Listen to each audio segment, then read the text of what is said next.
Hey, Coop here. Welcome to 90-Second Recap, where I share a quick sports history lesson based on today's cap.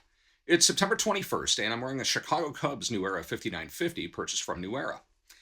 This is a version of the Cubs City Connect cap, albeit in an atypical colorway.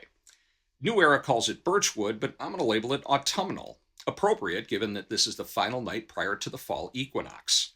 Not to be confused with the weekend paradox, the topic of today's and tomorrow's episodes. And by weekend paradox, I mean two guys called Doc.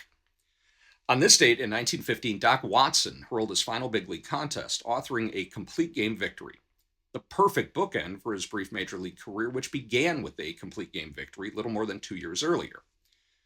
Baseball fans are quite familiar with the late season audition, where a kid with promise has the opportunity to showcase his talents for the big league brass in hopes of setting the tone for the following season.